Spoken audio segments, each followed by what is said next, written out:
Hello students, welcome in my channel. हम लोग usage of dimensional equation पढ़ रहे थे। दो पार्ट हम इसका ऑलरेडी पढ़ चुके हैं। पार्ट 3 में आज हम लोग देखेंगे। फिर कल किसी फार्मूला के करेक्टनेस के बारे में हम लोग पढ़ रहे थे। एक एग्जाम्पल पढ़ा था और आज एक एग्जाम्पल दूसरा लेते हैं और उसको इस प्रकार से देखते हैं। मान लीजिए एक इक्वेशन है f is equal to mv square by r। यहाँ f को सेंट्रीपिटल फोर्स कहते हैं। सेंट्रीपिटल फोर्स, m तो मास है, v वेलोसिटी है और r जो है वो रेडियस है, रेडियस। तो हम इस फॉर्मूला के करेक्टनेस के बारे में आज देखेंगे। तो लिखते हैं लेफ्ट हैंड साइड का dimensional formula. Left hand side का डायमेंशनल फॉर्मूला क्या है? मतलब f का यानी फोर्स का डायमेंशन। तो डायमेंशन क्या होगा? जैसे डायमेंशन के बारे में बोला था कि लिख करके इसको एक बिग ब्रैकेट में लिख देंगे तो इसका मतलब हुआ फोर्स का डायमेंशन। तो फोर्स बराबर क्या होता है? Mass into acceleration. तो मास इंटू एक्सेलरेशन कितना हो जाएगा? मास के लिए लिखते हैं m और एक्सेलरेशन के लिए लिखते हैं vt पावर -2। तो मास के लिए अब डायमेंशन लिखेंगे तो कितना लिखेंगे? एक्सेलरेशन का v के बदले में लिखेंगे l होता है, l t के पावर -2। तो मास l t पावर -2 ये फोर्स का डायमेंशन हो गया। अब राइट हैंड साइड का देखते हैं डायमेंशन। राइट हैंड साइड का डायमेंशन एक ही बार में लेते हैं। जैसे मास है तो मास का तो m है ही। वेलोसिटी का क्या लिखते हैं? एल टी पावर -1 और स्क्वायर है तो उसका पावर 2 दे देंगे। और रेडियस का कितना होगा? एल होगा। इसको अब देखिए, एम एल का पावर 2 टी का power -2 divided by L cancel होगा, एक एल से एल, तो एम एल टी पावर -2। तो लेफ्ट हैंड साइड का जो डायमेंशन है वह राइट हैंड साइड के डायमेंशन के बराबर हो गया। तो dimension of left hand side is equal to dimension of right hand side। इसलिए कहेंगे कि given formula is correct। ये दिया गया फॉर्मूला जो है वो करेक्ट है। एक और हम देख लेते हैं, एक एग्जाम्पल। मुझे लगता है समझ में आ गया होगा। एक दूसरा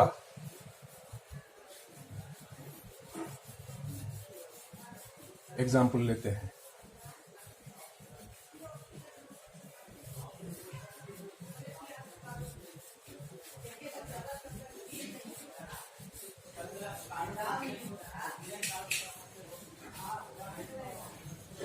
दूसरा formula T is equal to R H rho G divided by 2।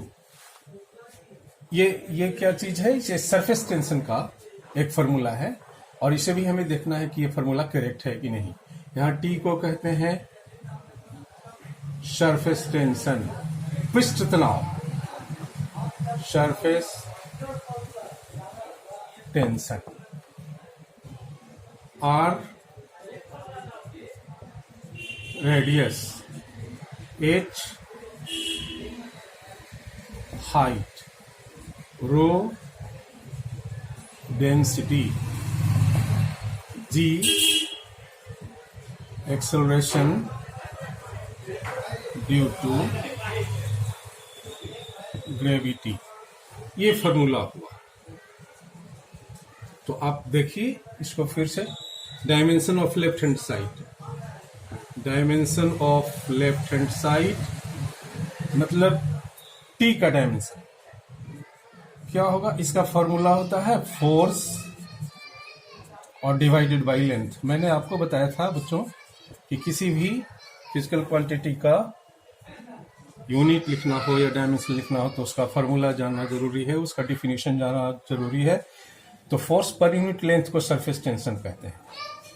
Force का क्या होगा dimension, M L T power -2 और लेंथ का एल, तो ये कितना हो जाएगा, एम टी पावर -2। अब dimension of right hand side देख लीजिए। राइट हैंड साइड में आर है, तो आर का डायमेंशन, चूंकि रेडियस को लेंथ में मापते हैं इसलिए एल, हाइट को भी एल में ही मापेंगे, लेंथ में ही मापेंगे। डेंसिटी का क्या होता है, डेंसिटी होता है मास बटा वॉल्यूम।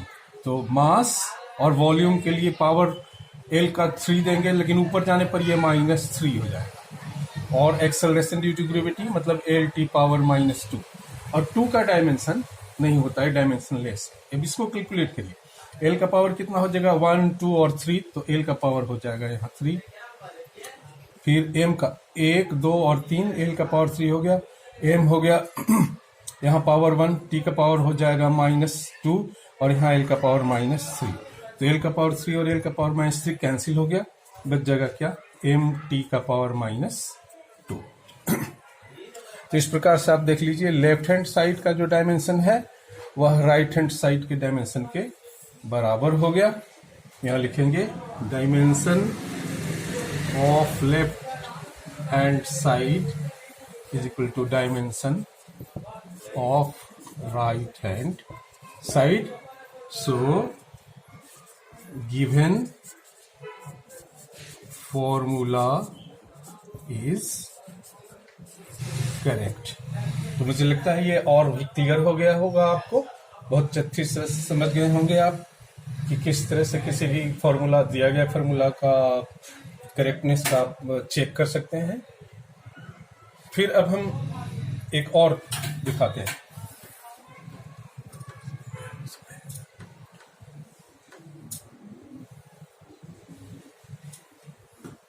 एक और फॉर्मूला देखते हैं, थर्ड एग्जांपल और देखते हैं।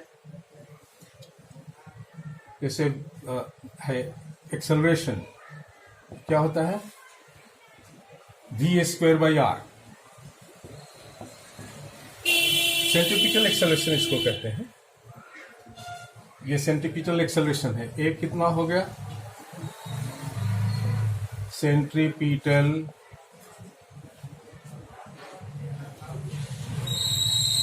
एक्सेलरेशन, भी क्या हो जाएगा,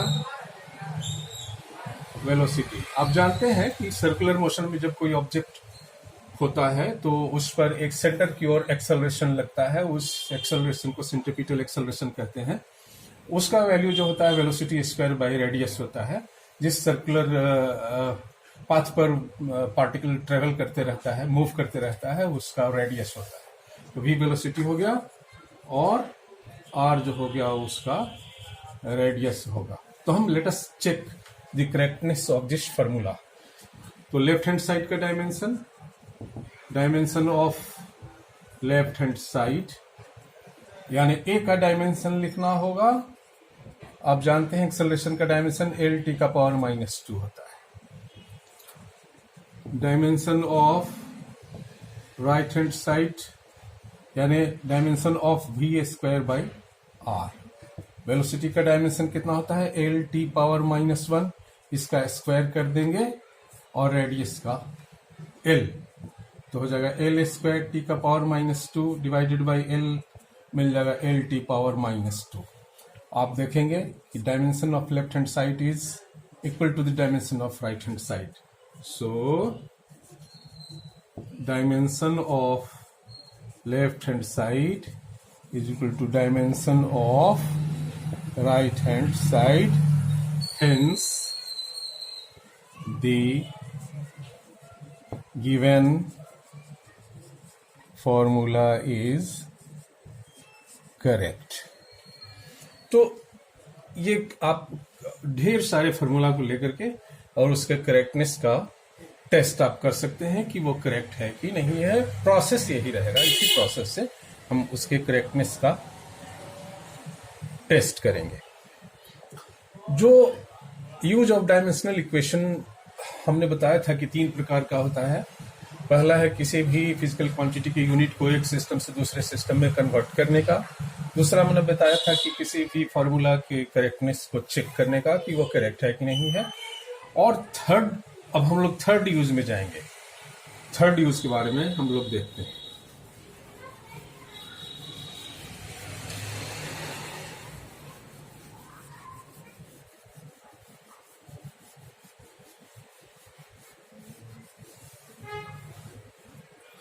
लिखते हैं थर्ड यूज। थर्ड यूज इसका हमने कहा था कि डिफरेंट फिजिकल क्वांटिटीज के बीच में रिलेशनशिप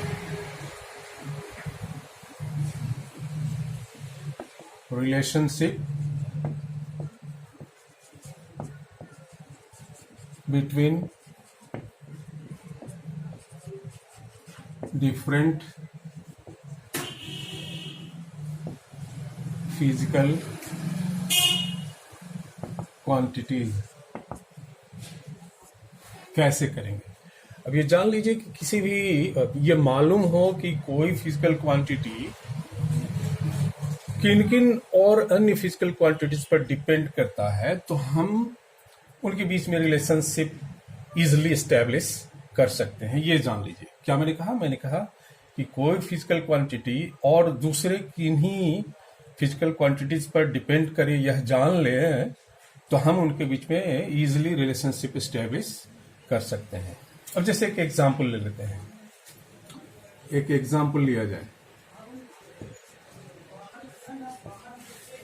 जैसे कहता है, अभी अभी हमने एक देखा था, force is equal to mv²/r। ये सेंट्रीपिटल फोर्स है। एक बहुत सिंपल एग्जांपल है। मैं फिर और एग्जांपल बताऊंगा। Force is to mv²/r। Force centripetal force है। मास है पार्टिकल का जो कि सर्कुलर पथ पर मूव कर रहा है। v वेलोसिटी है, जिस वेलोसिटी से वो सर्कुलर पथ पर मूव कर रहा है। r उस सर्कुलर पथ का रेडियस है। इनके बीच में रिलेशनशिप एस्टेब्लिश करनी है, तो कैसे करेंगे।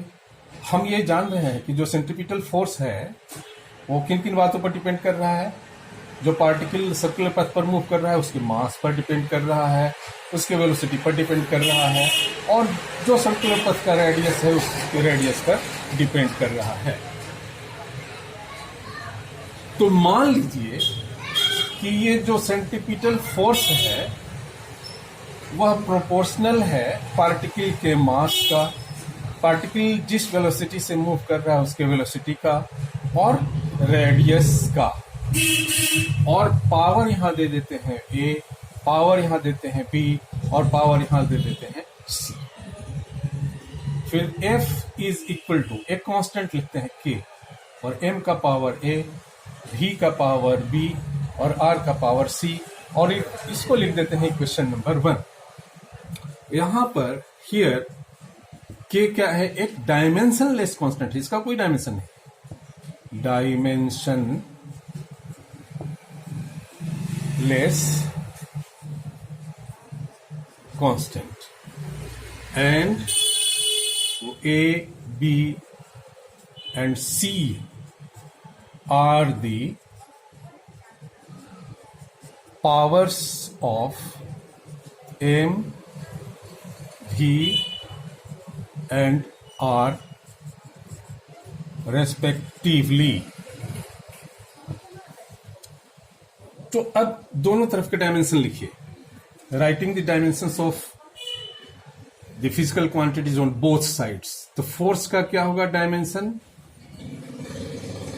m l t का पावर -2। आप जानते हैं कि तो डायमेंशन लेस हो गया। मास का m लिखेंगे, पावर a लिखेंगे। v का आप जानते हैं l t का पावर -1 होता है, पावर b हो जाएगा, और रेडियस का l होता है, पावर c हो जाएगा। तो ये फिर डायमेंशनलेस लिखेंगे।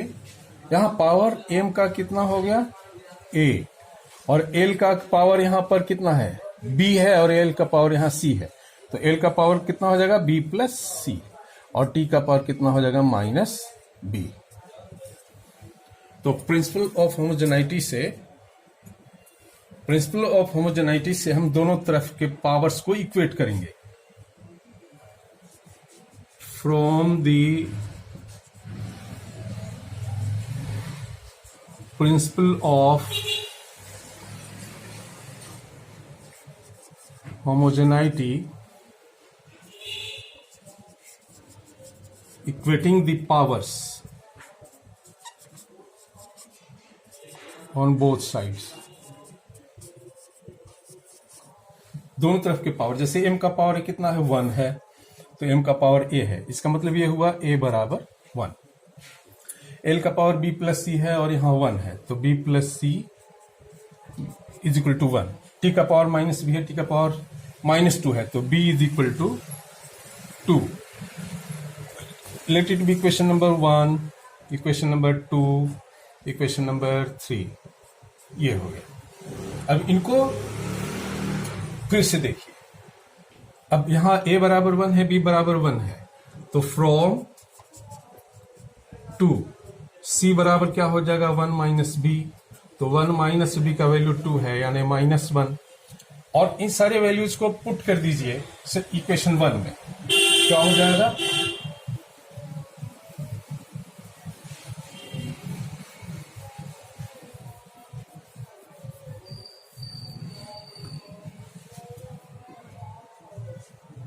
पुटिंग द वैल्यूज इन 1, तो f is equal to k, m का पावर a और a बराबर 1, v का पावर b और b इज इक्वल टू 2, और r का पावर c और c इज इक्वल टू -1। यहां लिखते हैं कि from an experiment the value of k is found to be 1, एक मिलता है, तो फिर क्या होगा,